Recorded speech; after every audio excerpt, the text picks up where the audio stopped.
হ্যাঁ, সে অর্থে তোমাকে আমি কিছুই দিতে পারিনি, এ মোর সহজ স্বীকারোক্তি। তবে যতটুকু পেয়েছো তুমি মোর থেকে, ভেবে দেখো তো, তা কি সত্যিই তুমি ডিজার্ভ করতে? সেও বিবেকাঙ্গিনায় রেখেছ কি প্রশ্নটি?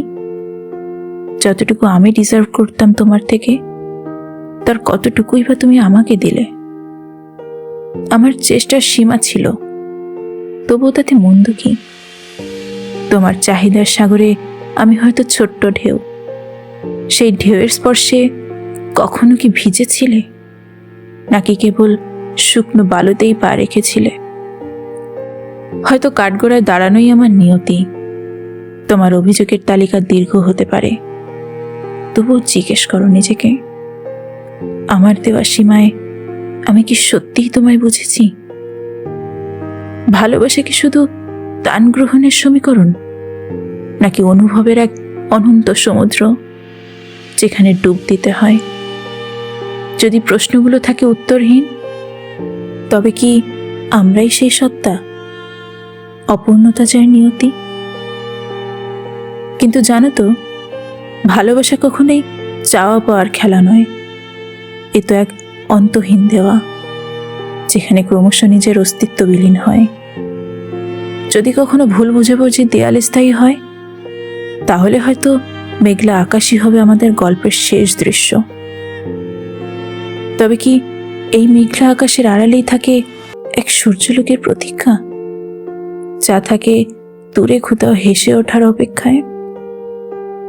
হয়তো ভালোবাসা শুধুই এক অপেক্ষা, অপূর্ণতার মাঝেও পূর্ণতার খুঁজে থাকা। ভুল বোঝাবুঝির দেয়াল যতই শক্ত হোক, একটি মৃদু স্পর্শেই কি ভেঙে পড়তে পারে না সব?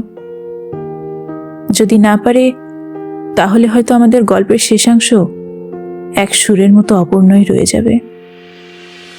কিন্তু সেই অপূর্ণতা তো ভালোবাসারই নামান্তর, তাই নয় কি? তুমি কি সেই আলো হতে পারবে, যে আলো প্রতীক্ষার শেষ এনে দেয়? নাকি আমরা রয়ে যাব দুটি ভিন্ন তীরে, যেখানে নদীর স্রোত কেবল কথা দেয়? যদি আমরা ভিন্ন তীরে রয়ে যাই, তবে সেই নদীকে আমাদের নাম মনে রাখবে, নাকি তার স্রোতেও হারিয়ে যাবে আমাদের গল্প, যেখানে স্মৃতিগুলো শুধুই ভাসমান ছায়া হয়ে থাকবে? তবুও হয়তো কোথাও থেকে যাবে এক প্রতিধ্বনি, তোমার প্রশ্নের আমার উত্তরহীন নীরবতার। সেই প্রতিধ্বনি কি কখনো পৌঁছাবে তোমার কাছে, নাকি তা হারিয়ে যাবে সময়ের অসীম বৃত্তে? তুমি কি সেই কণ্ঠ হতে পারবে, যে প্রতিধ্বনিকে আবার বাঁচিয়ে তুলবে?